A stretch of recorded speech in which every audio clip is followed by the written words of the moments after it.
Good evening. For those that have been watching throughout the day, thank you for sticking with us. For those just joining, welcome to the Midwest Region's Democratic National Committee Officer Forum. I'm Eugene Daniels, Chief Playbook Correspondent and White House Correspondent at Politico and one of the moderators for tonight's forum for the race to lead the DNC. I'm joined by my colleagues, senior political columnist Jonathan Martin and Dasha Burns, the Politico White House Bureau Chief. This is the second of 4 scheduled forums as we get closer and closer to the DNC's winter meeting, where the committee's 448 members will vote for the officers of their party. Before we introduce the 7 candidates for chair, I'd like to go over some ground rules in order to participate today. First, candidates had to submit 40 verified DNC member signatures by January 9th. This forum will be 90 minutes this evening without breaks. We'll start with 30-second opening statements from each candidate and conclude with 30-second closing remarks from them as well. Moderators have been given exclusive control of the flow of the discussion and which questions will be posed tonight. Neither DNC staff, the candidates, or their staffs have seen the questions. DNC members from across this region submitted questions, so we will mix in some of those tonight as well. Candidates will get 2 minutes to answer questions. We, the moderators, will decide if we follow up, and we'll give 30 seconds for those follow-up answers. Crosstalk is not permitted, and we will use the mute button if we have to. All right, now that we're all on the same page, let's begin with opening statements. The order has been chosen at random, and Governor O'Malley, we will start with you. To save our republic, our party must pick itself up off the mat and embark on a rapid agenda of change. Not of our principles, not of our ideals, but of the way we communicate, the way we organize, and the way we engage with the American people. My name is Martin O'Malley. I'm the former governor of Maryland, and at every level, city, state, and most recently at Social Security, I've demonstrated my ability to pick organizations up off the mat and turn them around. I can do that for this party, and I will need your help. Thank you. Hathaway. Good evening to all those that are assembled, as well as the viewing audience. My name is Dr. Quintessa Hathaway, and I'm seeking to be the next DNC chair, simply because it's time for us to usher in a new wave of leadership that resembles the greatness of America, as well as what our value systems are, to convince people the Democratic Party is the way in which we are to chart ourselves forward, as well as speak to a new Southern strategy so that we can win back that region. Thank you, Mr. Snyder. I'm Nate Snyder, and I believe our party needs leadership that's ready to face a crisis. As we stare down the barrel of an emboldened, radicalized GOP, we must ask ourselves, will we remain paralyzed by fear, or will we transform this crisis into a movement? I offer a new approach, grounded in the belief that mission must drive process. Unlike others you've heard from, I recognize we cannot simply tweak our tactics or adopt GOP strategies to win. We can no longer shift our food around the plate and call it a new meal. With my vision, it's about taking our paralysis from fear and turning it into progress. Thank you. Chair Wikler. Trump takes office in 4 days and will immediately start violating his oath. And in this moment, we need a DNC strong enough to out-communicate, out-organize, out-raise, out-compete, and out-win a GOP bent on rigging this country against working people for the benefit of a tiny group at the top. Today, I'm honored to carry the endorsement of AFSCME, of AFT, of the NEA, and of the SEIU to build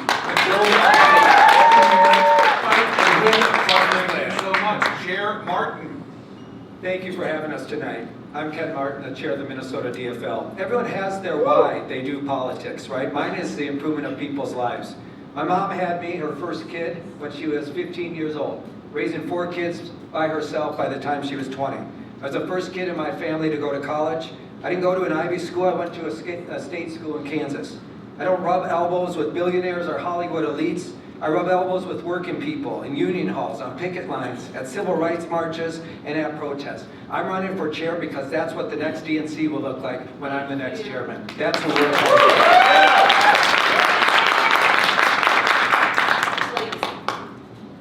I'm Marianne Williamson, and we as Democrats have a very serious conversation we need to be having among ourselves. Donald Trump is not an ordinary politician. He has ushered into the United States an era of political theater, and we will not be going back. No ordinary playbook will be able to counter what this man has done. He's created an adrenaline rush in this country, and we need to do one on top of his. He is audacious with the way he lies, and we must be audacious with the way we tell the truth. That's why we will inspire, we will excite, and we will ignite a fire that will win in 2016. Mr. Paul, final words. My name is Jason Paul. I'm in this race to change the conversation. We can't move the country forward when we lose 24 states by 10 points or more. We can't win simply by fighting harder. We need to think as we fight. We can't fix our brand by going on podcasts or speaking simpler language, although that would help. We need concrete plans to engage the 20 million committed Democrats, organize high schools and colleges, and hire 10,000 full-time local organizers with at least one per county all across the country. I offer such plans at paulfordnc.com. Thank you.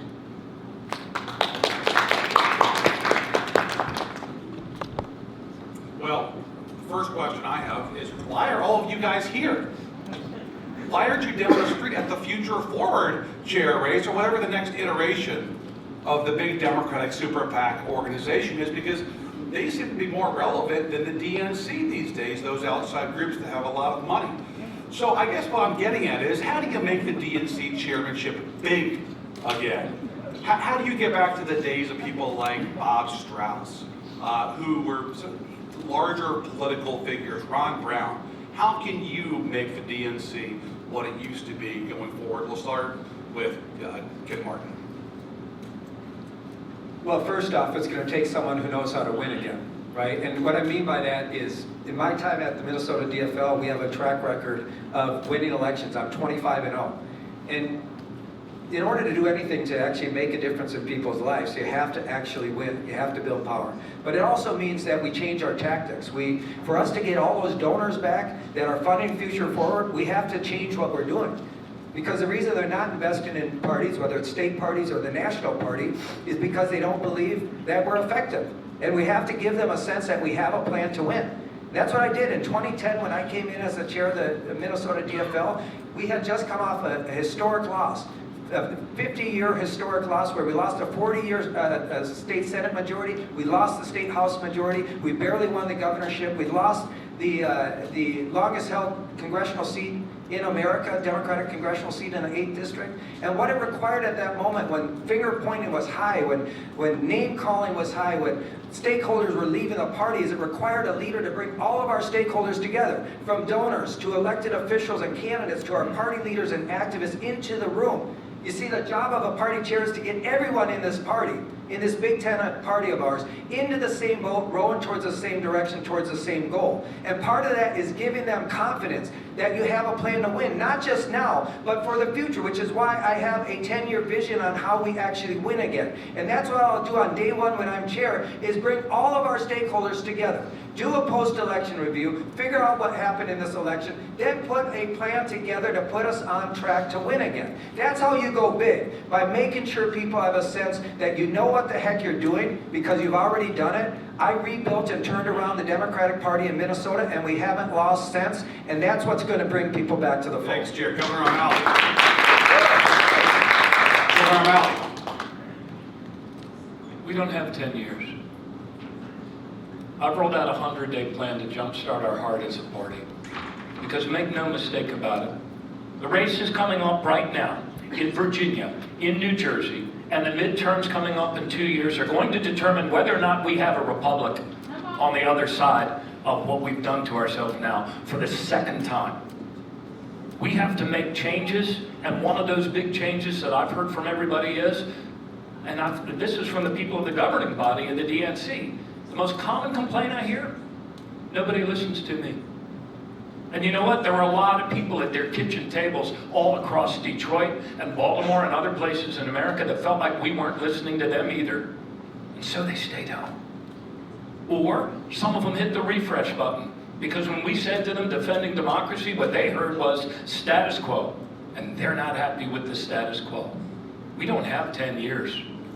We need a DNC chair for this wartime footing who can use, Jonathan, the great power that people like Bob Strauss, Ron Brown, and others had to make our party big, the convening authority.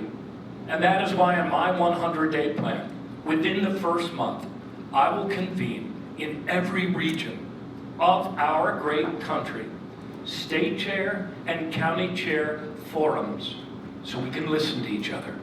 You want to know how to turn around a big organization that's down on its luck and down on itself and no longer believing it can win elections?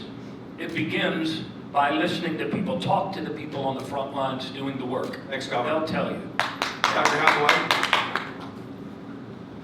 It is going to take extensive litigation. From what I've seen, even when I filed my amicus brief back in 2023, there was an absence of the Democratic National Committee when it came to addressing racial and partisan gerrymandering cases. So that will be a part of the first 100 days I too plan to implement and given the opportunity to be the next chair. We have to participate in this process so that we can win back votes because so many votes have been stolen, so many voter suppression tactics have been occurring. Next, we have to be willing to influence litigation. Although this position does not have a legislative component to it, we as Democrats are able to influence our legislators, utilize our think tanks as well as those that craft the legislation in order to carry that out. Social activation. My history, part of my background has been not only community activism, but also social activism. Upon the ascension for me to be the DNC chair, we are going to march across this country from governor's mansions to state legislatures as a force. Next, also mass voter registration. We were partnered with organizations as well as individuals to get 1 million of 10 million new registrants across this country, as well as mass mobilization and communication. People are wanting to know what Democrats actually stand for in this country. Not to be talked down to, but to be more inclusive and representative of where we stand as a party. Not only must we inspire hope and motivation, but do the real tangible things that touch people's lives to let them know that the Democratic Party is the best path forward for us to have the strongest democracy possible, not just domestically, but globally. Thanks so much. Chair Wikler, the question was about making the DNC chairmanship big again, making the job relevant again. How do you do that? We should be honest. There is a risk. There's a risk that the DNC, as it often is for people, feels like a backwater, that it's irrelevant, that it's full of rivalries and resentments and rumors and intra-party conflict that has nothing to do with the lives of working people across this country. That people who want to fight and make a difference will not look at the Democratic Party as the place that they can go to have those fights. If we want to change that, we need a chair who's an organizer first, who understands that people are looking for hope, and the way that hope is created is through taking action together in fights that matter. That has been my life's work. When the Affordable Care Act was on the chopping block, Trump's #1 priority, I was able at Move On to work with unions, with grassroots groups, with people with disabilities, with leaders in Congress, in both chambers, with Democrats across the country to unite and fight and organize 23,000 protests, and we fought so hard that the GOP backed down. I moved home to Wisconsin. I moved into the house where I grew up, and I ran for Democratic State Party Chair in a state that Republicans had rigged for total control. Even when they lost elections, they executed power grabs. They suppressed black voters and young voters. They had rigged our maps. And working with our amazing Governor Evers and our elected officials and our grassroots activists, we have fought year over year. We have made Wisconsin a national cause. We've inspired 450,000 people to contribute to our state party, tens of thousands of people inside and outside Wisconsin to volunteer, and we have unrigged our state. We unrigged our maps and flipped 14 state legislative seats this year with Leader Hesselbein, who's here with us today. In the state Senate, we're on track for a Democratic trifecta. And that's the kind of fight and energy that our Democratic National Committee needs. I'm running because I believe that when we fight, when we organize, when we show people we're on their side, then we can make the Democratic Party the white-hot center of a rebirth of American progress and greatness. That is what we need to do, and that's what I'm here to do.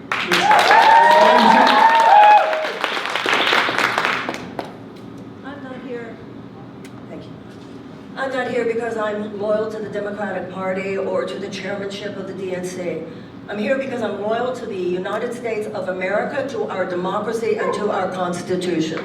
This is bigger than the Democratic Party. This is about the survival of our republic.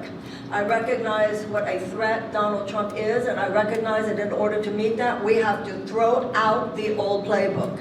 My goal is not to be like Ron Brown, as much as I respected him, and we remember him, of course, with love and memory, or Bob Strauss. My goal is to be like Frances Perkins, the first Labor Secretary of the United States of America, because she stood for the working people of the United States. She was in line with the labor movement of the United States, which is our biggest bulwark against the assault of unfettered capital. That is what Donald Trump represents. Last night, when the president warned us about a coming oligarchy, I'm afraid that oligarchy has been with us for a while. And in order to defeat those forces, it's going to take more than infrastructure. And I know about infrastructure. I founded an organization during the AIDS crisis that has fed 18 million meals to people who are homebound with AIDS. I have founded nonprofits. I have raised millions of dollars. I know how important the ground game is. But we need an air game. We need to excite people. We don't need to go out and convince them that we can do something. We need to answer to the yearning out there. People are afraid of what Donald Trump is going to do to their lives, and they have every right to be afraid. Thank you. And we need to be showing them every single day. This is what the Democrats are doing for you today in the House, and in the Senate, and in your state houses. This is what the Democrats are fighting for. This is why what we are fighting for is relevant to your life, is applicable to your circumstances. We're going to get you health care. We're going to get you the ability to work at one job and survive and support your family. We're going to get you a clean environment. We're going to get you a place to live. We're going to do all that. And the quid pro quo is you're going to be out there and you're going to be the most amazing citizen and the most amazing American. And that's how we're going to rebuild. Appreciate that. Mr. Paul.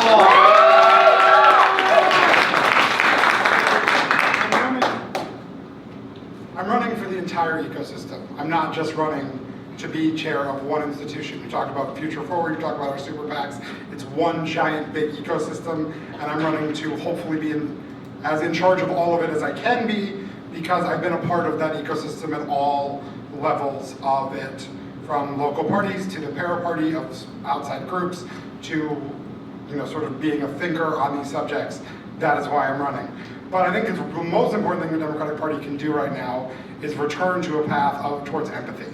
I think as a party, we are no longer putting ourselves in a situation where we think about the people who we want something from. And I think that because we're no longer thinking about the people who we want something from, we're not getting that from them. So it starts with, if you want to do college organizing, it takes 14 months. Because you have to get the students 1 year and 2 months before they have to vote, not in the next year. We don't get on their timetable, we try and get them on our timetable, it doesn't work, and then we say, that's why college kids don't work. I remember volunteering on a congressional special election where the staffers showed up and they started to laugh because so many calls were made that meant that the staffers were succeeding in their mission of talking to people, and the fact that the voters didn't like it, well, that was funny because that meant that didn't matter, they weren't gonna not vote for us. I remember as organizing with a major DNC contractor who does field work, paid canvassing, the staffers told me I wanted to get my staffers water because it was 90 degrees out, and they said it would be nice if we had water, but that wasn't required. And as I've seen all these things, it's become incredibly clear to me that we don't approach the people who are going to be this party and build this party with the empathy that we need to. And if we don't approve them with the empathy that we need to, why would they ever want to help us? Thank you. Mr. Snyder.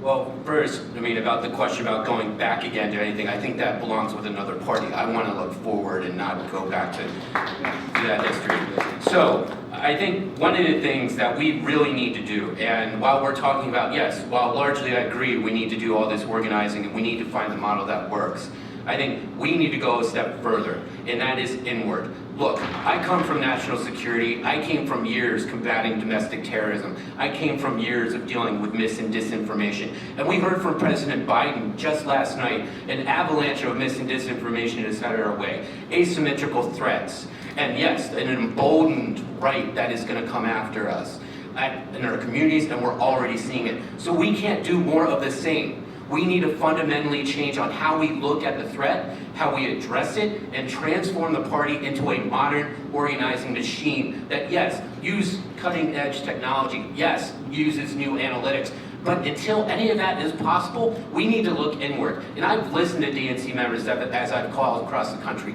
We need to actually look inward and fess up to our mistakes. We need to fess up and look at the things that we need to mend. Yes, is there angst out there that certain demographics, whether it's black women, working people, Latinos, youth, have been overlooked and taken for granted as voters in our past? And the answer is yes. So we need to come to terms with that first, because morale is low, and we know what's coming, and there is a tangible fear. So unless we actually come to the table, have those hard and tough conversations, then we're not going to be able to mobilize. Okay, I've learned this from talking to everybody. That malaise is out there. And so we need to take this crisis first, and we need to turn it into a movement. And that starts in this room. That starts with empowering the DNC members. That comes with listening and actually walking the walk, and making sure that when people have ideas, we move on and we turn into a party of actually action. Mr. Snyder, thank you very much. I want to turn now to the nature of the job, how you look at the job. Do you see yourself as somebody that would be a forward-facing spokesman for the party, somebody who quite literally would lead the Democratic Party? Or is that something that you believe that Senator Schumer, Leader Jeffries, the governors should do? Or do you view this role as more organized, more behind the scenes, more of a tactical role to organize the state parties and national parties to win elections? We'll start with Governor O'Malley. I think it's both, Jonathan. I mean, we have great leaders in our party, all across our party. Some of them that we don't incorporate into the urgent work of communicating to people who feel like we're not talking to them are the ones that are the best at it. America's Democratic governors, America's Democratic mayors. And so part of this job is, in fact, organizing our leaders around the message. My first day of the 100-day plan is to reassert our party's commitment to the economic security, health, and well-being of every man, woman, and child in America. That's our party's purpose for being. And as we do that, yes, the DNC chair must organize. We are going to stand up in the first 100 days a new center of digital, a center of excellence in digital communications. We're going to create an action stat table that every 2 weeks drives the important things that all of us acknowledge need to be done in terms of registering voters and recruiting candidates. So, we're going to move on. Jonathan? Yeah, go ahead. Chair Martin, go ahead. Go ahead. I agree with Governor O'Malley. It's not an either or, it's a both and. And as it relates to the spokesperson for the party, the reality is we've got a deep bench, a very deep bench of governors, congressional members, of course, you mentioned our leaders. We have folks who are dealing with issues at the local level. I mean, who better to talk about public safety than our mayors? Who better to talk about disaster relief than county commissioners? Who better to talk about education funding and other issues on the state level than our governors, right? And so we have to tap into the rich diversity of elected officials we have throughout this country who are actually delivering on our party values right now. The DNC chair is just one spokesperson, but we have so many other spokespeople out there that we should be tapping into. And I say instead of sending celebrities out, we should send workers out to talk to workers. We should send out other folks out to talk to a trusted message about it. And let me tell you what I believe my role in the Minnesota DFL has been as it relates to being a spokesperson. I've always said this to my elected officials. My job is to get out there and define the Republicans. I will take the low road so they can take the high road. I will throw the punches so they don't have to, and we will go on the offense against Donald Trump. That's the role that I will play as spokesperson, and I will also be the organizer-in-chief for our party. Thank you. Chair Wikler. Ken's point is great. we have an extraordinary bench, and the DNC chair has to communicate a clear vision and strategy for the party that gets people to want to get involved. Our candidates are the people who carry the message to voters. A DNC chair needs to energize volunteers, needs to inspire people to run for office, needs to inspire people to donate, needs to lift people up. Then we need to mobilize. And that means building a strategy in each state, not just a 50-state strategy to send each state a check, and states need checks to keep the lights on in their state parties, but it's working with governors, with the Senate candidates and committees and the House candidates and committees to make Leader Jeffries, Speaker Jeffries. It's working with down-ballot folks to make a game plan for each state that looks at each year. Wisconsin Supreme Court race this spring, New Jersey and Virginia this fall, across the country, so that we know where the fight is. And then we fight that fight in a way that people can see and feel. And the DNC is going to be mobilizing millions of people to get involved as volunteers, as activists, as messengers in their own communities and their own networks. And that's across race and ethnicity all across the country. And that takes money. And that's the last thing, and it's worth saying, because this stuff doesn't happen on the cheap. We're going to need to inspire millions of people to contribute. And the only way we do that is if they trust that we'll use their money well. That means we do not go in agreeing to existing contracts being extended forever with whoever happens to have had a relationship in the past. We start with a full audit of everyone who works with the party and only spend in a way that reflects our values and the path to victory. And if we do that, people will know that their dollars will turn into action, will turn into victory, will turn into change. Thanks, Chairman Wikler. Follow up on that, actually, with Chairman Martin, because you raised the issue of donors and raising money. And Chairman Martin, you've obviously raised the topic of your colleague from Wisconsin's connection to the donors of the Democratic Party. I guess my question is that a bad thing that he has connections to Democratic donors? I mean, isn't that a key role? And that knowing folks like Reid Hoffman and George Soros, is that an asset or a liability, do you think? Well, I think let me just say this. I think Ben's done an amazing job in Wisconsin. He's moved the needle, he's helped to build, he's raised the money to do that. I also have raised the money in my state. He's raised about $230, I've raised about $220 million for my state party, right? I also happen to serve on the finance committee for the Harris Walz campaign. So in addition to the $30 million I raised last year for my party, I raised $6 million for our presidential candidate. There's no one on this stage that can say that. In addition to the work that I did at the ASDC to travel throughout the country, visiting all 50 states, 40 states just in the last year alone. As it relates to donors, of course we need to raise money, right? The question is, from who are you raising money, right? And I think it's important. Yes, at the end of the day, we need to raise money. We've both done that. But we also need to raise money from people who share our values. Both Ben and I do that. We raise a lot of money from small donations, and that's what the DNC needs to continue to do. I don't criticize him for the money he's raised. He's done an amazing job there, right? But I will just say that two of the donors you mentioned, the concern that a lot of state parties had, if I'm being really honest with you, Jonathan, is that one of those donors tried to stand up an organization called Alloy to essentially take state parties' voter files away. And so I want to be really Straight off, man. But let me just say, this is not about raising money. I'm really proud of what Ben's done in Wisconsin, and all state parties are doing a good job of raising money, and the DNC needs to do that. Ben, you respond to that? I appreciate the kind words, and anyone who's running for DNC chair should be able to raise dollars, and the key thing is that you raise dollars to do things that help us win. When it came to Alloy, my argument has always been that state parties need to own their data. So even if someone disagrees with me about something else, I will say, look, why don't you donate to parties to help us win elections for folks up and down the ballot? And I've persuaded donors who'd never considered supporting state parties, not just to support the Democratic Party of Wisconsin, but other state parties across the country.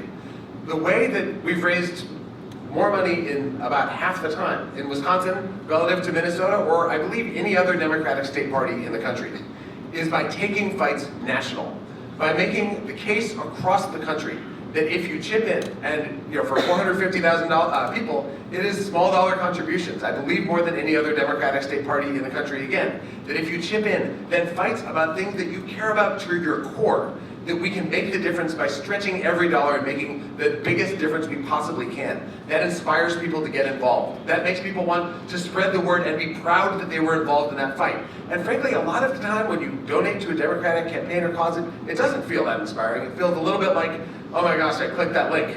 And I think we can change that by making it thrilling and exciting to be a part of this movement. That's what I've done in Wisconsin. That's what I'll do at the DNC. And I think that's what we can work together to make being a part of this party a part of people's identity that they are proud of because they know that we deliver results. Thank you, Mr. Wikler.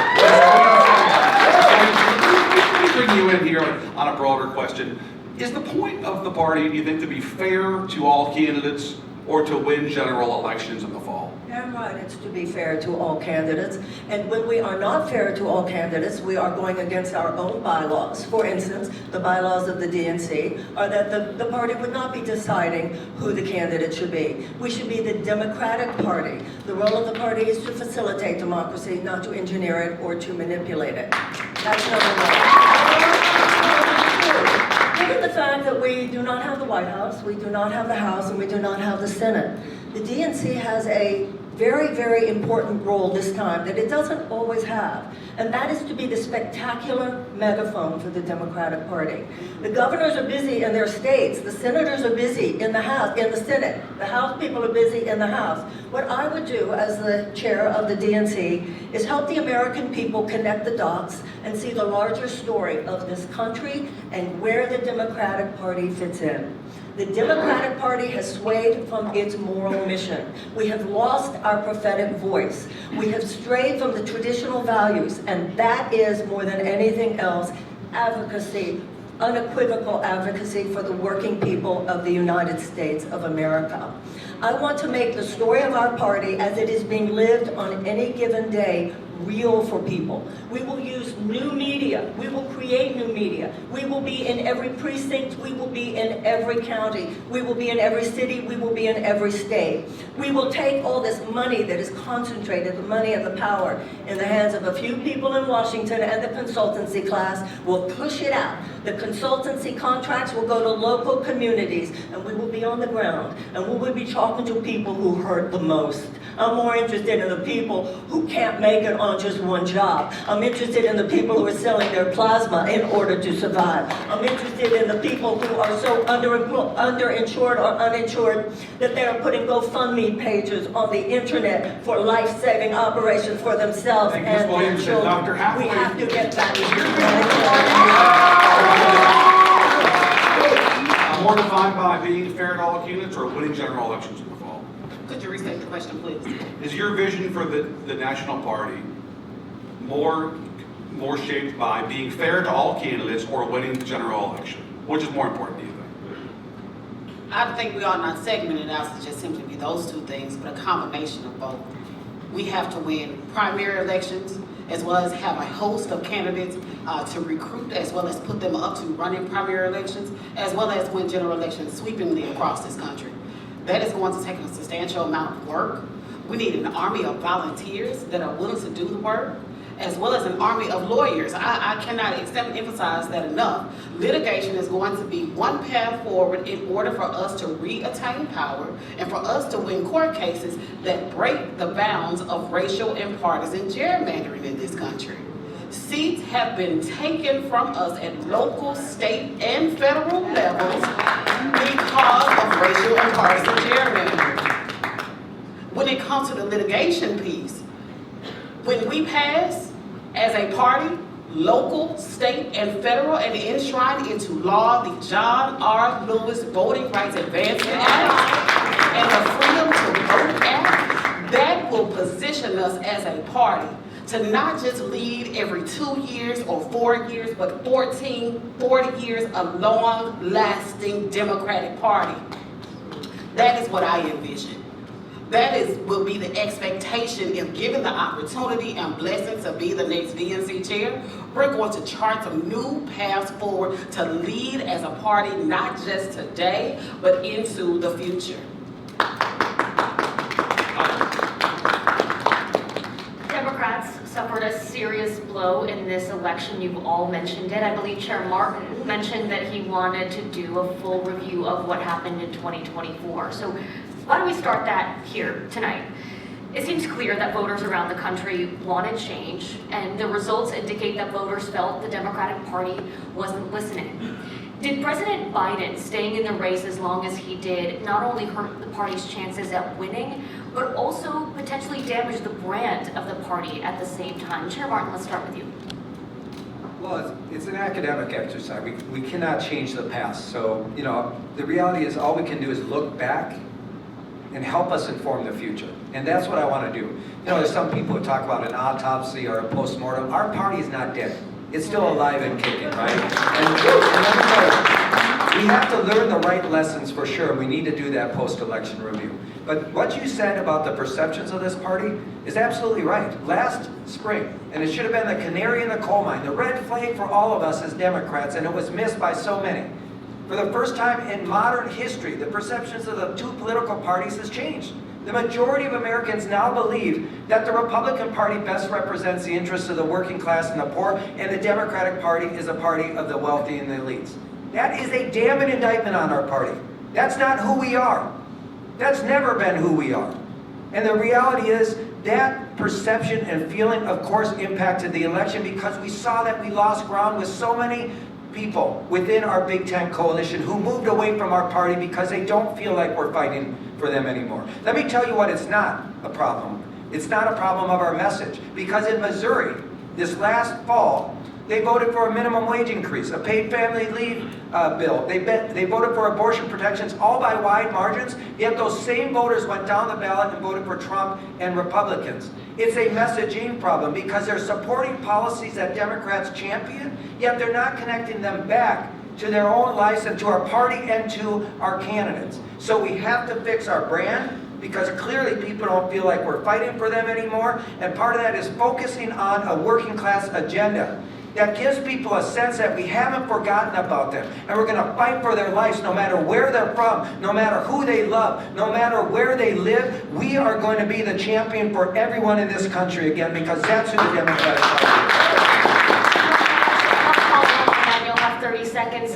You answered part of my question, but specifically President Biden, should he have dropped out sooner, and did him not dropping out sooner hurt the brand for voters? Well, we're talking about? It's an academic exercise that's not even worth answering because we can't change the past. The only thing we can do is focus on the future, and that's the lessons that I'm interested in learning from this last election. It does none of us any good to hypothesize about what could have happened if Joe Biden dropped out earlier because we can't, it's not going to help inform the future. For me, this is a hard question, right. And if you're not willing to answer those hard questions, how can you? I am answering it, which is by we need to make sure that we are doing the type of introspection we need as a party to get to why people left our party, why they didn't show up. 19 million voters that voted for Joe Biden did not show up in 2024, right? And a number of groups moved away from us. Martin, we're out of time. Thank you very much. Governor O'Malley, same question to you. By day 5 of my first 100 days, I will appoint an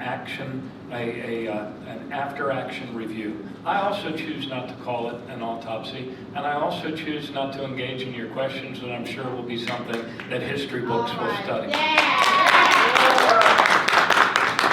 But I will say this. There is a great loss of trust in our party, and people that volunteer, people who contribute. And we owe it to them. We can't restore trust unless we acknowledge where we fell down and unless we share with people why we spent money on messaging that didn't work when there were other messages that did. So we owe it to our party, we owe it to our country to do that deep dive and to do that after action, and it'll be completed within 60 days, and then we can learn and move forward. Yeah. Thank you, Governor. Ms. Williamson, same question to you. And I ask because this is a question that voters do talk about and do wonder about. Should Biden have dropped out sooner? Yes, ma'am. It should have been irrelevant when he dropped out. The idea that we don't primary an incumbent president was a lie. It was promulgated on the Eugene McCarthy primaried Lyndon Johnson. Robert Kennedy Sr. primaried Lyndon Johnson. Nobody thought it was weird. We just thought it was democracy. Incumbent senators and congresspeople and mayors are primaried all the time. That was very important, by the way, because their primarying Johnson got Johnson to drop out. The problem was the DNC saying, oh, we're not going to have a primary, and we see our role as supporting the president's renomination, once again, in contradiction to their own bylaws. And the fact that so many traditional Democratic voters went along with this, we used to be the party of the free thinkers. Anyone who's ever taken civics class in the 7th grade knows you're not a spoiler if you're in a primary. For a year and a half, the Republicans were giving their message, and we were silent because the DNC was acting like a suppressant. Nobody can talk. We all have to vote for Joe Biden. We all have to vote for Joe Biden. Why? Because the DNC said so. Why? And the fact that people had such a codependent thrall, I don't want, if I'm the leader of the DNC, I don't want you to feel you have to do whatever I say. We don't have a king in the White House, and we don't have an elite in the DNC who's supposed to be determining what Democrats are thinking. The fact that we're messy is part of the strength of the Democratic Party. The fact that we all have different ideas is our strength. And if we had had a primary, if people had shown up, if people like myself hadn't been thrown off ballots, and our campaigns infiltrated and de-amplified on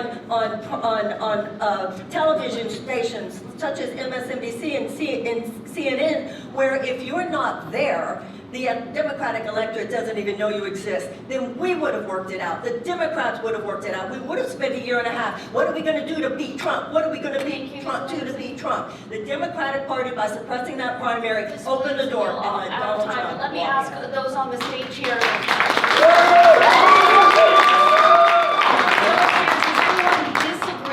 Williamson on her point about the process. Does anyone on the stage disagree with Ms. Williamson about the process? Mr. Paul. Our problem is we trusted you all. Your job was to inform the American people. And instead of informing the American people about what's going on in this country, you asked at the same time.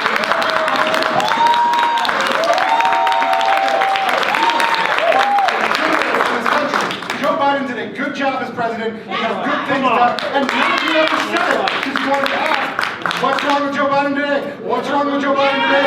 What's wrong with Joe Biden today?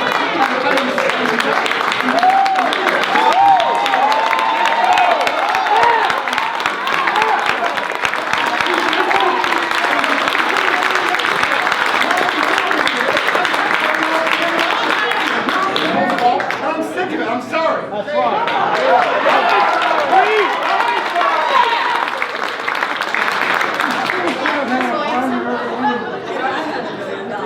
I would take CNN and MSNBC to court. And I would ask, not that I would win that case, but I would ask, did someone from the DNC have a conversation with you about de-amplifying any candidates, even qualified candidates other than Joe Biden? It shouldn't qualify. The political media industrial complex in this country calls a qualified candidate someone who is qualified to perpetuate the system as it is. The people have rejected that system.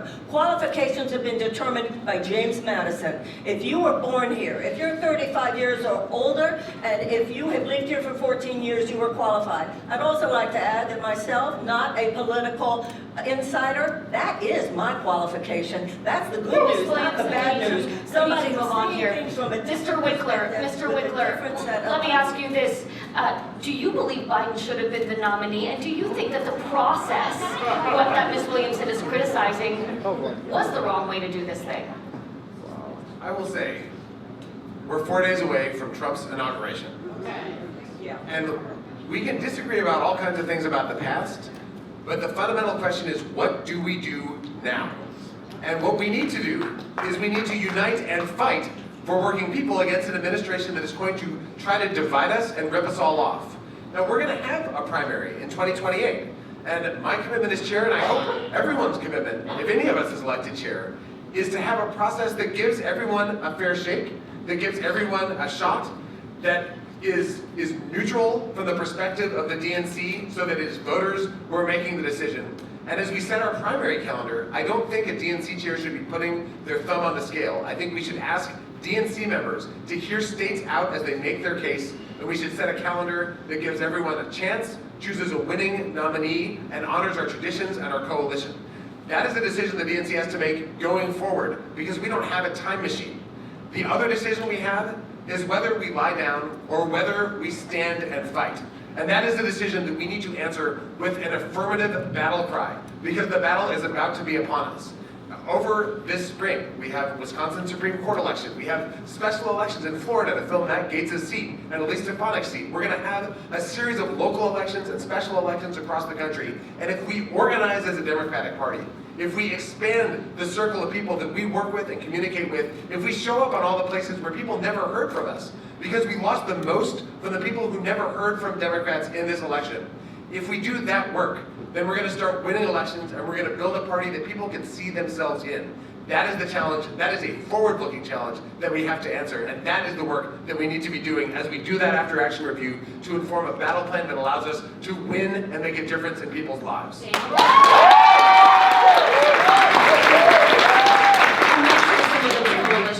Trump chipped away at coalitions that had long been part of the Democratic Party. We're talking voters of color, young voters, the working class. What went wrong and how do you win those people back? Governor O'Malley, I'll start with you. Well, we have to reassert our commitment as a party to the economic security of every man, woman, and child in America. We got away from that.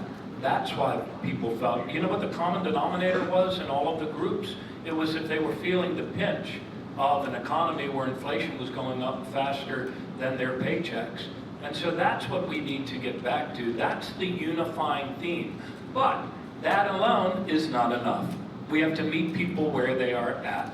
We have to meet people online. We have to greatly up our games in terms of digital communications so that we can find people on those communities where they're getting their news and getting their information online. All of these things begin, however, with a recommitment to that economic message. Donald Trump is going to do so many things in the course of this year that will allow us an opportunity to connect those dots back to the best interests of people in their kitchen tables all over America. And we need to get up on our toes. We need to get ready for this fight. And I wasn't allowed to answer one of the questions about the news coverage and primaries.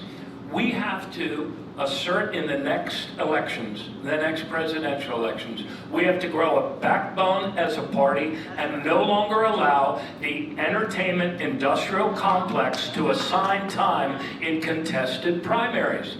Whatever happened to equal time in the Democratic Party primaries? It flew out the window. It flew out the window in the Republican parties as well. In 2016, Donald Trump was given like 30% of the time in the very first debate. And then when they made the polls go up, the rating agency said, wow, this is great for soap and selling cars. We're going to give him 50% next time. As a party, we need to have competitive primaries, we need to have equal time, and we need to take back our party from the entertainment world. Thank you so much. Chair Martin, is the problem just us in the media, or do Democrats need to think differently in order to gain some of these voters' trust back? It's not just the media, but there is a larger challenge here for sure. And let me just start by just quoting my former boss and mentor, Paul Wellstone, who used to say, we all do better when we all do better. And I believe that should be the slogan of the Democratic Party. That no matter where you are from, no matter where you live, no matter who you love, or no matter who you are, we are going to fight for you. You see, too many people who are part of our coalition have left this party, as you mentioned, right? Latino voters, of course, women, young voters, rural voters, working class households. We have to figure out the how and why people left us before we come up with a solution. But let me challenge us to think about this as a party. And this is where many of us agree on this stage. What unites a corn farmer in southern Minnesota with a steel worker on the Iron Range in northern Minnesota, with a new refugee in the Twin Cities, right? It's their belief in the American dream. Their belief that if they work hard and play by the rules, they should be able to climb the economic ladder. Yet for so many of those communities, those disparate communities in our Big Tent party, they feel like they're being left behind, that they cannot achieve that American dream, that they can't climb that economic ladder. They've been voting for the Democratic Party for so long and hoping that we will deliver on that promise of improving their lives, and they're disillusioned. Part of the challenge right now is the disillusionment of big parts of our base who don't feel like we're standing up and fighting hard enough, focusing on the one thing that unites all of them is economics. We need to get back to a working class agenda that gives people hope that their better days are ahead of them and that their party that they've supported for so long is going to stand with them in the fight to make sure that they can get ahead, not just get by. Thank you, Chair Martin. What went wrong for Democrats with these key coalitions, and how do you get them back? Well, I mean, I think the big thing is we did see massive vote share losses where we had healthy unions and healthy democratic infrastructure. I think this issue goes back further than just November. But I think one of the things we need to look at is also accountability. So being a young organizer in upstate New York, I would go and I would organize workers to form their union. Many times I would go to Albany and I would ask lawmakers for help. Many times I was turned away and said, hey kid, you know what? Come back when you've won. Or even if you haven't, don't come back. And so there needs to be a level of accountability with the DNC and recruitment of candidates, current candidates as well. If you say you're going to stand with working people, then you need to stand with working people. Bottom line.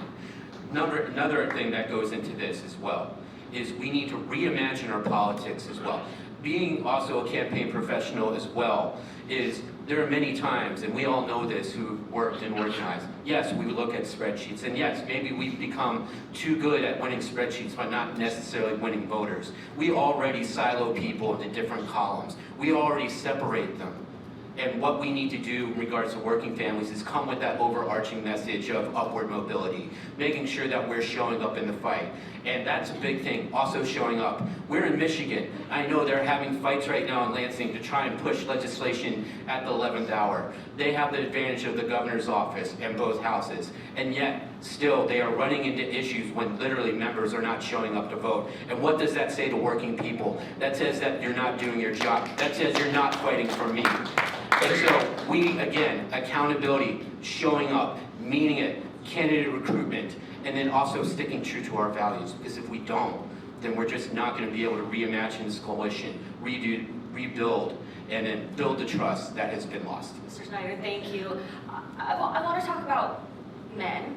Men ran to the right in record numbers in this election.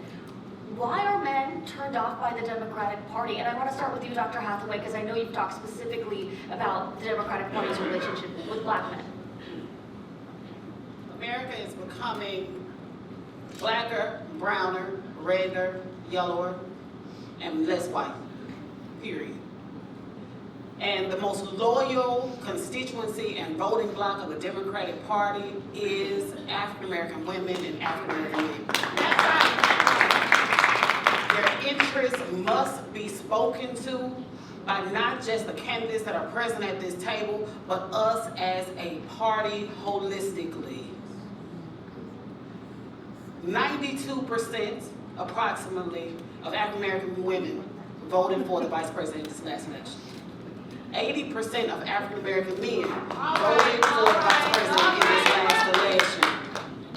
47% of Hispanics voted for the opposition, because I just simply choose not to say his name. As we build upon this strategy and look at, as we go out into rural, white, Republican America, because that's been said across many forums, we have to be prepared for the opposition party to come into the urban centers of this country and to compete with us for our voters, period. Because they have a strategy that is long range. We are going to have a strategy that is long range, committed to educating the citizenry of this country about what civic engagement is, about what politics are, because there is a gap that exists of information that people simply don't know what is happening in their state legislatures, what is happening in their city councils and on their board of directors, let alone what is happening in the halls of Congress. So there has to be an education piece. When it comes to us losing men, We also must recognize, and I'm probably running out of time, but we have to recognize that American history is at play. Dr. Hathaway, That patriarchy is at play, even in our politics. Ms. Williamson, same question to you. What to do about men and the Democratic Party? I remember when the left had a spine. I remember when we didn't seem to have a soft underbelly. I think part of the attraction to Donald Trump is he says what he wants and he makes it happen. We talked about a raising of a minimum wage. That should be so core to the Democratic Party. It is now $7.25 an hour. President Biden raised it for federal workers to $15 an hour. Then he tried to put it in the COVID relief bill. And you know what stopped him? The parliamentarian. The parliamentarian is unelected, and I assure you, no Republican president would let himself be stopped by the parliamentarian. There are too many ways in which we'll say, oh, we believe in the PRO Act. We just won't spend any political capital on it. Oh, we believe in justice between Israel and Palestine, but we're going to spend all those decades not saying anything, even though we know things must be said. There are too many ways in which the Democratic Party has just so tried to have it both ways. We want to help people, but we became a party that we would only help until the point where to go any further meant that we would be offending our donor class. Yes, our billionaires. And I don't believe, you know, one of the questions asked here tonight was, do we do the right thing or do we try to win? I'm sorry, call me old-fashioned. I think you do the right thing, and that's when you win. We need the moral core of the Democratic Party back in terms of our dedication to people, our unequivocal dedication to people. All this conversation about money, Hillary Clinton had so much more money than Trump did. And we've all heard the stories about how Kamala Harris, the expenditures were so absurd. The gold in America, in the world today, in the 21st century, is human relationships. And no, we're not going to win just by fighting. I'm sorry, we already lost the fight. We're going to win by exciting people. We're going to win by inspiring people. We're going to win by building deep human relationships. By doing thank you what so we much. say. That's what's going to make the Democratic Party. You all mentioned inauguration is on Monday. Democrats, of course, have to think about the future of the party, but also in the now, how you handle Trump. So what is your school of thought on how to oppose Trump's agenda and to what extent? Mr. Paul, I'll start with you. This is a really simple one. You fix it. Donald Trump has promised to fix everything. He always promises to fix everything. He hasn't, in his 4 years, he didn't really fix anything. A lot of the time, Democrats in Congress bailed him out and let the government function because we're good, responsible people and we wanted to see good things happen. And so we let him function. We shouldn't do that anymore. You fix it, Donald Trump. You and your 220 members of the House find a way to pass all the legislation, pass all the things that you want to do, raise the debt ceiling, make the country function. That's your job. As an opposition party, we don't owe you any votes. We don't owe you any responsibility. It is your job to fix the country, and if you can't, well, then that's going to be what happens in this country. You fixed it, Donald Trump. That's your job. We're supposed to believe you. Go fix it. Thank you, Mr. Paul. Mr. Wikler, do you agree full opposition, or do you try to find common ground? I think in this moment, what we look for is when Donald Trump comes for the things that Americans rely on.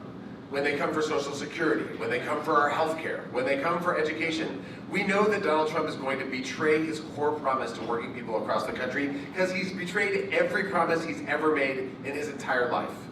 We don't wring our hands about violations of the Hatch Act or this or that norm that he's eroding. We look at what matters to people in their lives, and then we draw the line and we say absolutely not.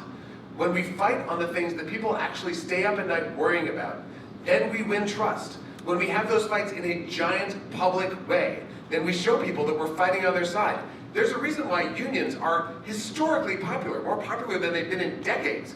Because working people know that unions are fighting for them. And there's a reason why Democrats are not historically popular at this moment. It's because people don't feel like we actually care, that we actually fight, that we actually do the work. And we change that by the way that we show up in these moments. That is how we inspire people. But we don't just do it. We don't just walk the walk. Because a lot of Democrats in office, in this work, they do amazing things. They do the right thing. No one ever finds out about it. Because most people do not spend every waking moment, as many of us here in this room do, thinking about politics. They have other things going on in their lives. And if you looked at this last election, we won people who pay attention to political news by 8 points and lost people who say they never pay attention to political news by 16 points. And that means that if we want people to know we're fighting for them, we can't just go on MSNBC, we should go there too. We should also go on conservative media, but most critically, we should go to the places where people make sense of the world. That is the fitness blogs and fashion podcasts. That is the places where people are thinking about sports and personal financial management, and show everywhere that we're fighting for working folks across race and ethnicity and culture and geography, that we are the party that fights for regular folks against those trying to rig this country for a tiny group of ultra-rich billionaires.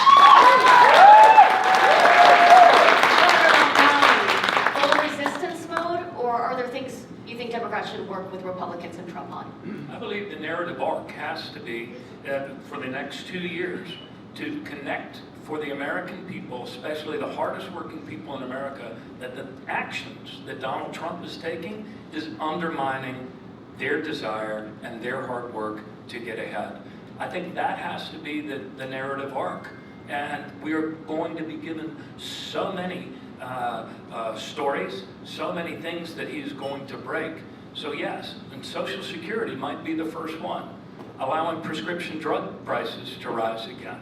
The cost of living going up, the instability in the world that will drive up gasoline prices, energy. He says he was going to fix everything, make things better. I agree that we need to hold him accountable for those promises, because people didn't vote for him because they thought he was a good person, or they thought he was good for the republic. They voted for him because they were sick and tired of being sick and tired and not being able to get ahead. And he promised them that they would. Shame on us that we could even allow people to reach that conclusion. But now, we have to connect it all of the time. We also have to stand firm on our principles, our belief in the dignity of every person, and we have to stand firm for the republic, for our being a country of laws, and nobody should be above the law. Not the president, not anybody else. But the main through line has to be to fight him on the things that people care most about, that their family's economic security depends upon.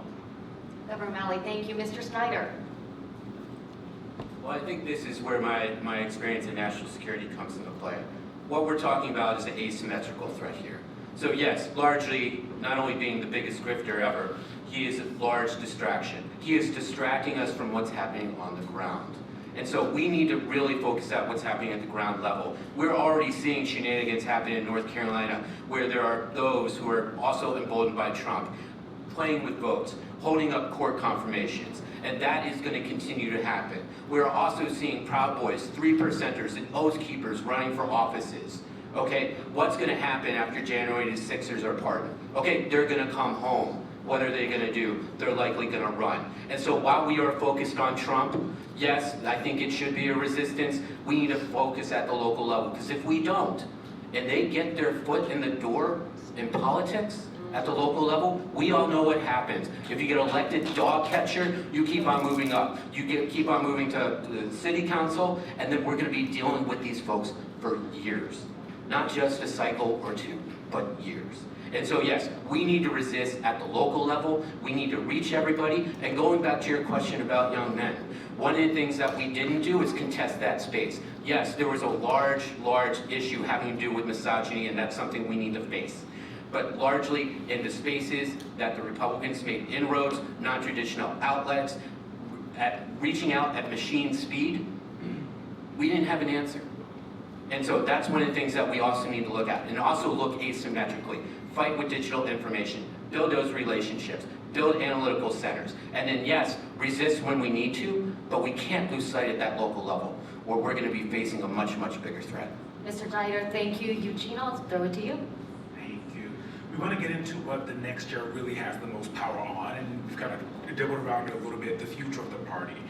The Democratic Party has, over the last decade, been largely defined by opposition to Donald Trump. But as you guys have talked about, that can't be the only defining characteristic of being a Democrat. I would like to start with Mr. Paul. What are the animating beliefs of the party? Give me a simple distillation of what it means to be a Democrat in 2025. So, Democrats want everyone's lives to be better, and they do that by being communitarian. That is what it means to be a Democrat. We want everyone in the country's lives to be better, and if that means that we have to take some from the wealthiest, then we do that. If that means that we have to do public health measures to keep people safe, then we do that. If that means that we acknowledge the history in our country of people suffering under unfair systems, we do that. And if we do those things that happen to make everyone's lives better, then we have the ability to be Democrats and be proud of being Democrats. That's why I do this. I do this work. I've always done this work because I believe that when Democrats win, people's lives are better. I think the data bears that out. And I'm proud of that. And I don't think it's hard, and I don't think it's difficult. And I think sort of running around being afraid and acting like that's not true is a huge problem that we have, because there's been a lot of the stage of apologizing for we didn't do this and we didn't do that, and we didn't care about these people and we didn't care about those people. And I think that at least in our policies under President Biden, we cared about all of those people. If there are issues where people are unhappy with him, I understand that, particularly with respect to the Middle East. But generally, on the issues that we care about, Joe Biden did a really good job. That we are terrible at communicating that good job, that is a bigger problem that we have, and that's why I'm running in this race. But I don't think being a Democrat is hard. I love being a Democrat. Thank you. Dr. Hathaway, same question to you. I want to go back to the previous question as well for just a moment. I'd love for you to answer my question. I got you. I promise you I do. Okay. My heart aches for our nation, simply for the fact that our fellow countrymen and countrywomen elected a president that is a liar, a felon, a crook, a rapist, and he will be inaugurated on the observation of one of the greatest union organizers, civil rights leaders of all time, Reverend Dr. Martin Luther King Jr. That bothers me. And that also ought to upset and break some other people's hearts as well, that are members of minority groups, black, white, red, brown, yellow, across this country. When it comes to addressing your question, I told you I was going to take care of it. We oftentimes get on offense and defense when it comes to addressing the opposition. I understand it, but we also have to do a better job when it comes to messaging as a party. We can't just always be on defense. We have to project a message, a vision that casts the net wide for as many people as possible to come into our tent and onto our shores. For approximately the last few election cycles, the youth in this country have been underrepresented in our politics. They ought to have a seat, a voice when it comes to policy. And under new leadership, I am telling you all, I'm a school teacher.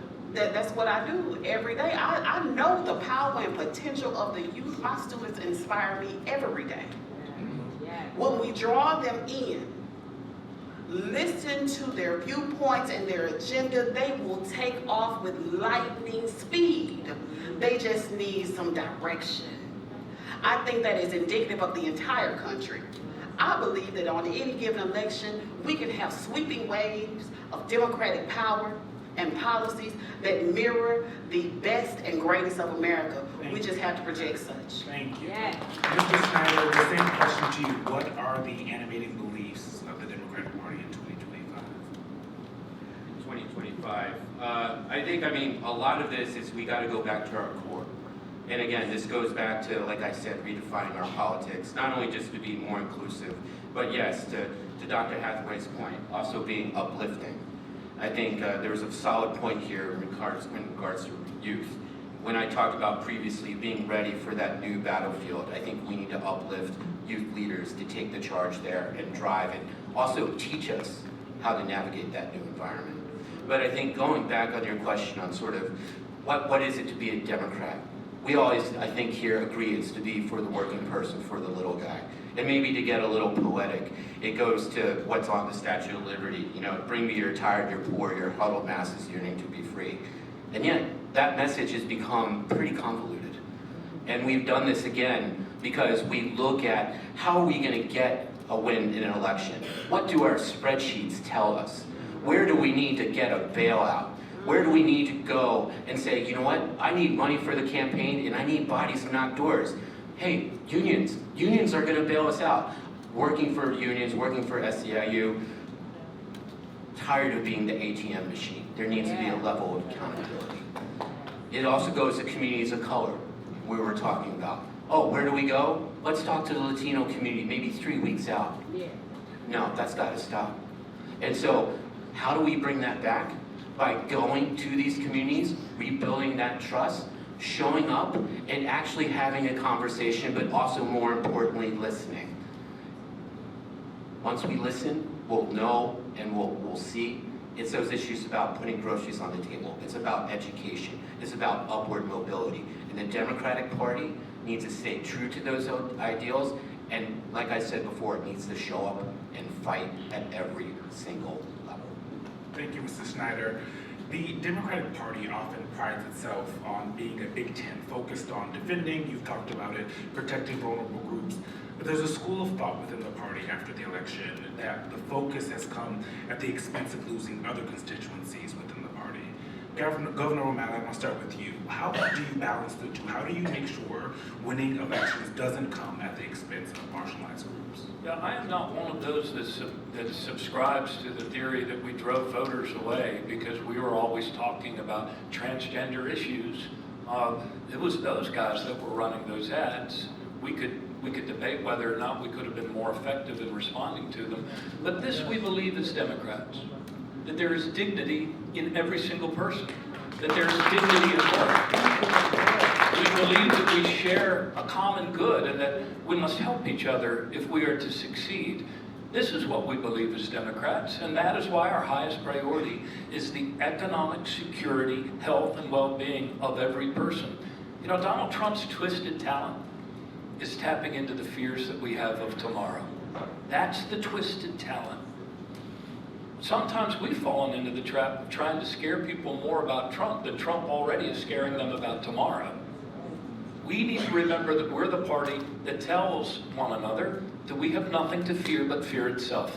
We live in a time of enormous opportunities, the beginnings of the third American century, the dawning of a fast moving into a third industrial revolution, the growing awareness all around the world of a third ethic in the Western mind anyway, and that is the ethic of the earth. In each of these things, there are enormous opportunities to create more jobs, more opportunities, more upward mobility. We've got to cast aside the fear that's over this country and return to our core beliefs, and that is what is going to carry us through. Thank you, Governor.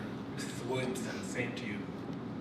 You said what do we do about the issue of winning elections at the expense of marginalized people? Yes, sir. Yes, ma'am. Excuse me, I thought we won whatever we've got, mainly because of black women. I don't think we have won elections at the expense of marginalized people. I think marginalized people have put us in office more often than not. But what about the feeling? The issue is that our vision statement is the Declaration of Independence, that all men are created equal, and that governments are instituted to secure the rights of life and liberty and the pursuit of happiness. That should be our North Star, and the Democratic Party should be the keeper of that story. Every time we do a policy, we should explain it because of its alignment. Why do we stand up for people of color? Why do we stand up for Latinos? Why do we stand up for Jews? Why do we stand up for Hindus? Why do we stand up for Arabs? Why do we stand up for gay people? Why do we stand up for binary? Because all men are created equal. Why do we insist on universal health care? Because it's necessary if you're going to pursue happiness. Why do we insist on tuition-free college and tech school? Because it's necessary if you're going to pursue happiness. Why do we want a clean environment? Because it's necessary if your kids aren't going to have asthma. We need to reconnect the American people to a story. And I want to say something here. We need to, in certain ways, be clear about places where Donald Trump has succeeded. They have a story. They have a cohesive worldview, as abhorrent as it is to us. We have a better story, but we don't claim it. And that's the story of the way people from abolitionists to women's suffragists to civil rights workers to early labor organizers pushed back against those who, for their own ideological and financial purposes, found the real democratic values of equality of all inconvenient to their purposes. And it's our turn now. It's our turn now because we have a matrix of corporate powers that represent corporate tyranny, from insurance companies to pharmaceutical companies, big food companies, big chemical companies, big agricultural companies, gun manufacturers, big oil and defense contractors. They're coming with their profit motive to supersede Williamson, democracy and thank you so much. humanitarian values, and the Democratic Party is going to show up. Last night, President Biden said in his farewell speech to the nation, quote, "Today an oligarchy is taking shape in an America of extreme wealth, power, and influence that literally threatens our entire democracy." He added, "A dangerous concentration of power in the hands of a few ultra-wealthy people with dangerous consequences if their abuse of power is left unchecked." Chair Martin, do you want the money of the folks that he's talking about if you're chair of the Democratic Party, of these tech executives, or would you bar any contributions from tech? If so, why would you want to fund your party from the people your president calls a threat to the democracy? Let me say what I said earlier. It's important for our party to raise money, for sure, but not at the expense of our values. And as the next DNC chair, and I'm sure many on the stage would agree, that we have to make sure that we're fundraising in a way that reflects our values as a party and allows us to raise the resources we need to compete, of course. But let me just say this.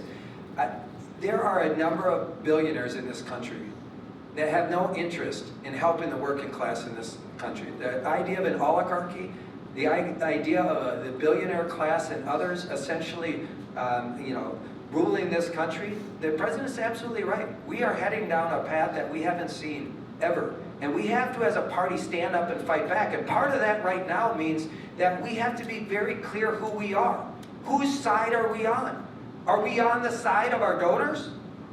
Right? Or are we on the side of the people that are leaving our party because they don't feel like we're fighting for them? So if we want people to trust us, they gotta feel like we're on their side. So it's really important that we focus on a working class agenda, as I mentioned, that give people a sense we're going to fight for them, and we're not taking money for people who are actually working against them. And as the next DNC chair, I'll make sure we're not taking money from people who are trying to put people down and to go against the working class in this country. We will not take money from people that do not share our values as a Democratic Party. Chair Martin, 30 seconds. Who are the kind of folks that you're talking about? Because it sounds really good, but specifically, who are the types of folks that you will bar from giving money to the Democratic Party? Well, there's lots of billionaires I wouldn't take money from. Elon Musk is one of them, right? There's a lot of tech, this tech industrial complex that President Biden was talking about, and others. There are a lot of donors there who are clearly working against the interest of working class people that I would not take money from.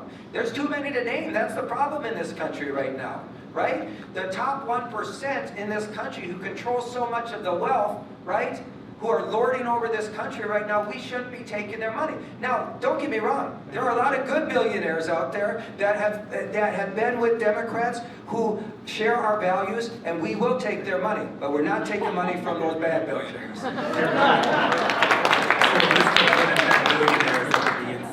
Chair Wikler, same question to you. We're not going to take money from people that are actively union busting. We're not going to take money from the people that funded Stop the Steal and tried to topple our democracy. If they try to donate, we're going to send that money right back because it says something about who we are. And that's a pretty easy commitment for us to make. What we will do is fight back against the Republicans who try to tell working folks that because Democrats care about someone other than them, that Democrats can't be for all working people. And that's been the con that the Republicans have used. They try to divide people so they can rip us all off. They try to divide us based on gender and gender identity and our sexuality. They try to divide us based on race and ethnicity so they can pick the pockets of working people across the country. They tried this in Wisconsin. And in this election, we saw Republican turnout go up everywhere. In our states around Wisconsin, in our neighboring states, we saw Democratic turnout drop. But in Wisconsin, where they threw all of these attacks, we saw Democratic turnout rise in this last election. And that rose because we organized everywhere year-round, not just in the final stretch, because we communicated on every platform across every community. Milwaukee had the highest turnout of the 50 biggest cities in the country in this election, and we added votes for Harris in rural areas, most rural counties across Wisconsin, because we did that year-round. We do that when we show our values. That's how Tammy Baldwin got back to the U.S. Senate despite those hideous divisive ads from the right. That's how we flipped 14 state legislative seats, even as our neighboring states lost Democratic state legislative seats. And we can win when we show people that we are fighting on their side, and we don't just show up at the last second, and we don't just trust traditional media to get the word out to people who hate politics and don't trust politicians. When we show up in the places where people make sense of their world, we can actually win their trust and earn their votes. And that means that we use money to win trust by actually showing up and fighting for the things that matter to working people across this country. That's what the DNC is going to do. That's why I'm running for DNC chair. Thank you. Really quickly, to others, a blanket ban on tech execs as chair of the Democratic Party. Contributions. All right. I want to get to a question for all of you about one of the real powers of the DNC, which is setting the nominating calendar for 2028. Simply put, what is the best way for the party to organize the early states? And quickly, if you could, as we're running out of time. Governor O'Malley, I'm going to start with you. Yes, I believe that we have to have an open and transparent process about the calendar. It's certainly an issue that lots of people care about. I think ideally, we want early states that represent the great diversity of our country, and that should be our goal. So the key to all of this is to make sure that in the ordering of the calendar, we also have fair debates with equal time, that the states are of sufficient size so that candidates can actually have the time to meet voters and greet voters, and the voters can have the opportunity to ask the questions. But the party needs to figure this out in an open and transparent process. Mr. Paul, early states, what is the best way for the party to organize the early states? Please name names. Absolutely. So New Hampshire's going to go first because their state law says they're going to go first, and they're just going to do that no matter what we say. Let them go first. Let them go first in December. And then I want a month later staggered primaries, one a week in states that are mid-sized, my native Connecticut, Iowa, Mississippi, Oklahoma, so you can get in to the states that have small numbers of voters, but not so small that it's tiny, and then so that will give the whole country a chance to weigh in, Nevada also, weigh in in a way that then allows for deliberation, because one of the major problems in our last primary process in 20 was Joe Biden won a race on Saturday and then was chosen without doubt on a Tuesday because that was the day after it, and there was no chance to have anything else happen. We want to stagger small primary states, because if we do that, we have an opportunity to be deliberative, but it can't just be the white states like Iowa and New Hampshire again. But again, New Hampshire is going to go first no matter what we do because of their state law. Sanctioning them doesn't work. We tried it. It didn't work. It's never going to work. Let them go first. So, Mr. Paul, really quickly, there should be no penalty for flouting the rules that the DNC sets for their calendar. What possible penalty are we ever going to impose on them? You would be the chair, sir. No, so I strip away all of their delegates. They get no delegates. New Hampshire, as part of their economy and history of being the first primary, they don't care who gets sent to the convention for delegates. And the number of times delegates actually end up mattering is so small that trying to sanction them, the party of 8 tried to sanction Florida and Michigan, and we came down that too to some degree in the end. Sanctioning doesn't work. We want to think it's going to work. It doesn't work. And New Hampshire, it's certainly not going to work because they consider it to be their birthright. And they did it again. And did we seat their things? Yes, we did. We sat them again. And even if we didn't, they would have taken the penalty to prove how noble they are. Let them go in the Senate. Dr. Hathaway. As I said before, a true Southern strategy has to go forward for the Democratic Party.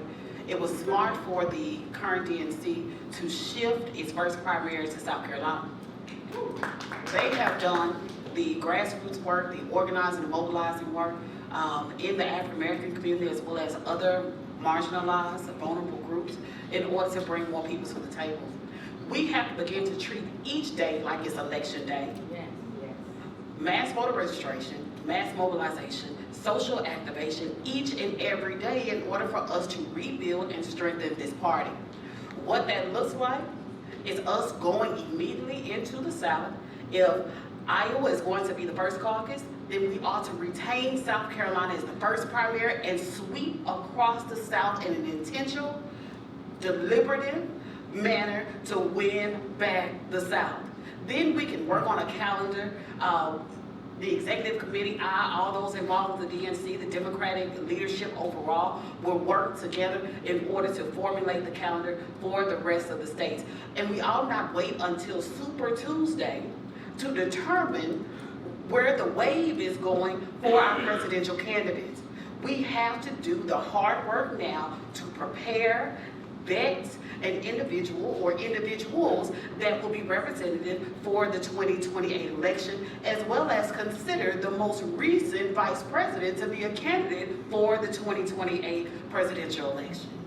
Thank you. Mr. Snyder. I think I may be the only candidate who's worked all 4 states during the presidential cycle during early contests. And I think one of the things that I mentioned at the beginning, we need to have mission dictate process here, okay? Because we need to start winning again. Traditions are important, but if that's getting in the way of actually setting things up for a general election win, I think we need to have a real strong talk and reevaluate things. Because as being an organizer on the ground, for all of those states and those early contests, it brought the attention, it brought the media, it brought the funding, it got the excitement going, and ultimately it helped build the infrastructure, in many cases, that was responsible for either winning or bringing a very, very hard fight during the general election. That's what those early contests do. And so, yes, things need to be more diverse. I think it would make sense, in my point of view, to relook at the map, look to where we need that new infrastructure built, have a hard conversation, and yes, there needs to be a level of accountability if people are gonna step outside the lines. I want to take this a little bit further too. We're talking about working people and access and the ability to get engaged and get involved and have their voices heard. I believe we just need to have primaries. I've been through caucuses before. Again, I know it comes down to tradition, but working people don't have the time to spend a whole half day in a gymnasium or a casino floor. It needs to be open, it needs to drive worker participation, and I think we need to look at these equations also when we're looking at the map moving forward. Thank you. Chair Martin. Yeah, look, if the Rules and Bylaws Committee revisits this, the first thing is no one in our party should have their thumb on the scale. It should be an open and transparent process that essentially ensures that every state who wants to be heard in this process, much like the last time, has an opportunity to make a bid and make their case. And if the RBC chooses to change the calendar, there should be just one guiding principle that guides that. Whatever calendar is set has to not only reflect the traditions and the diversity of our party, but it also has to make sure it's rigorous, efficient, and fair, and it battle tests our nominees so we can win. At the end of the day, the primary is about making sure we come out with the strongest candidate who's in the best position to win the election. And that's what should guide the conversation. Reflecting our great traditions and diversity, rigorous, efficient, and fair, battle testing our nominee. So as chair, would you have an opinion on who should go first? Well, here's what I would say. It's up to the Rules and Bylaws Committee and the DNC itself and all of our stakeholders to weigh in on that conversation. And it's important that the next chair be open to all those conversations and be ready to have the conversation in a way that doesn't appear that one person or one state or one candidate or their one campaign is driving that process. And that's what I'm committed to. I'm the only person up here who has actually run in presidential primaries. And I can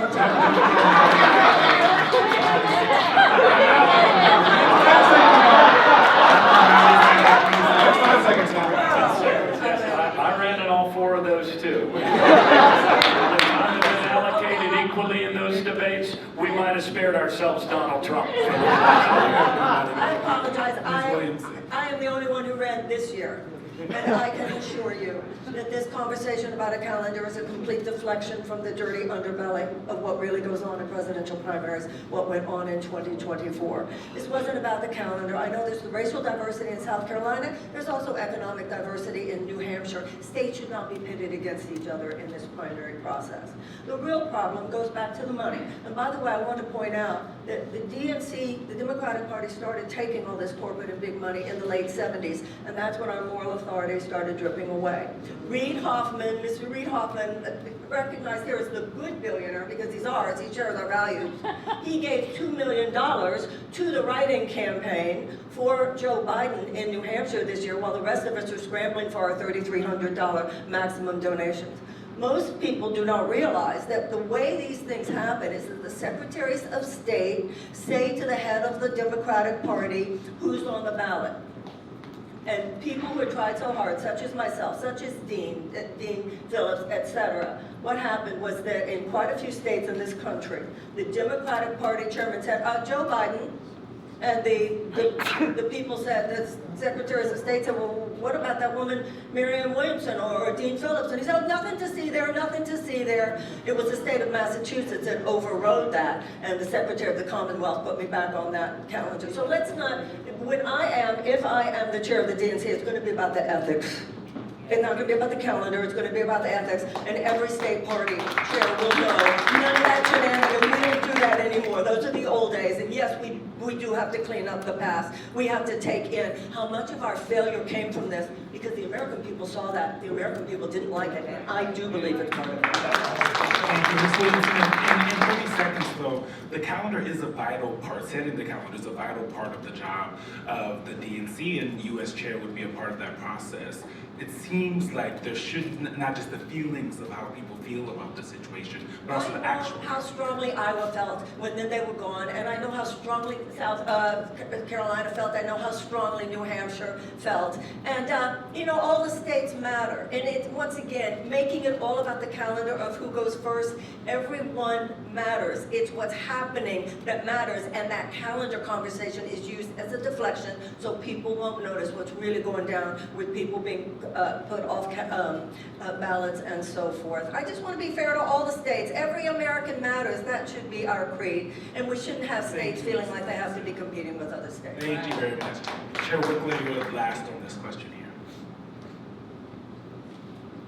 I agree that fundamentally we should hear DNC members' voices. We should hear from each of the states. We should have a process that honors our traditions, our coalition, the diversity of our party, that ensures that we battle test our candidates and that we choose a process that brings us a winning presidential nominee. The DNC should not have its thumb on the scale.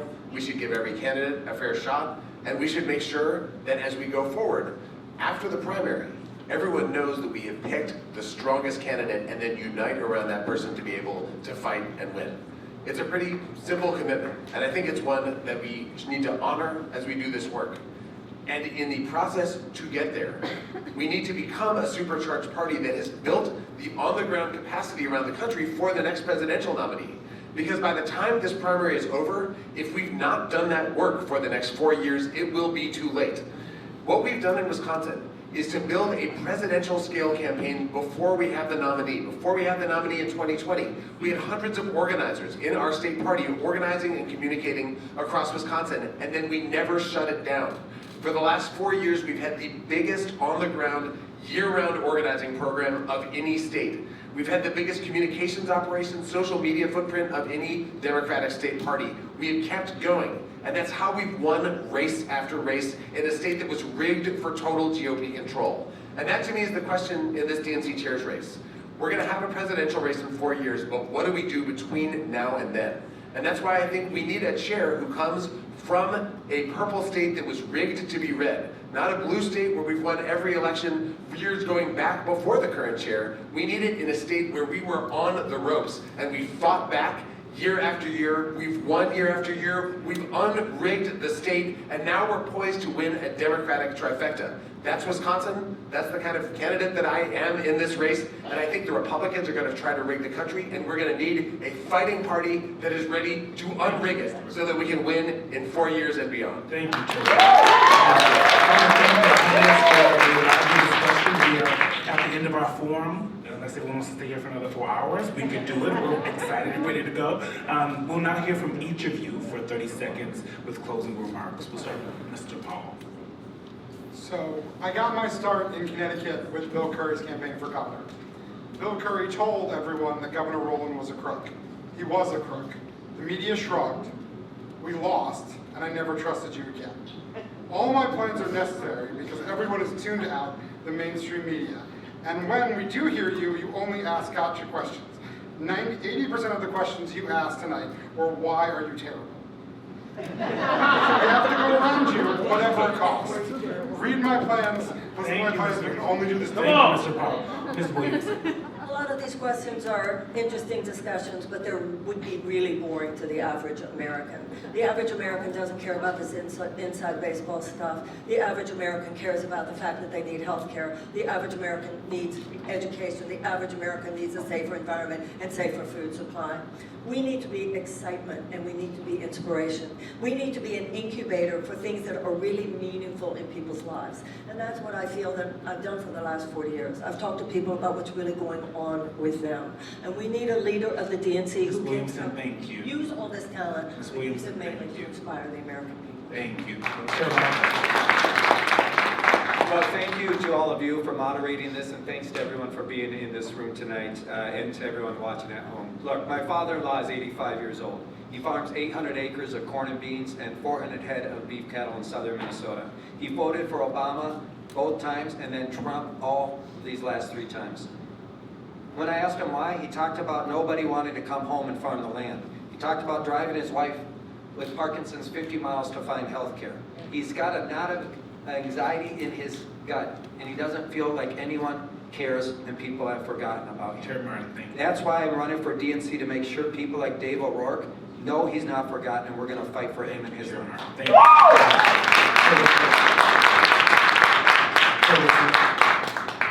Chair Wikler. We're all here because we love this country and we love this party. And we have a choice to make about whether we're going to choose a safe pair of hands and run the party like we're in a blue state and hope people come back to us, or whether we're going to go with a chair who has a record of supercharging a party in a hostile environment, of getting hundreds of thousands of people involved who never thought they'd get involved in a party before, of building a party that can organize and fight and win back trust up and down the ballot for the next 4 years. I'm asking for your vote so we can build that party because our country needs it now. Thank you.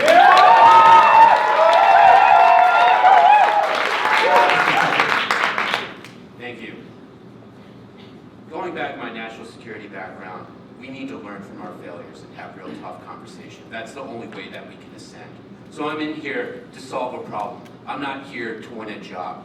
And so I am taking that approach on this and looking at it with the sheer most seriousness of what is coming our way. And that comes with rebuilding trust, not only with DNC members and uplifting them, uplifting young voters, uplifting the communities that have been overlooked and taken for granted, because if we don't, the other side is going to target them and is going to go after them, and then we're going to be in some real trouble. Thank you.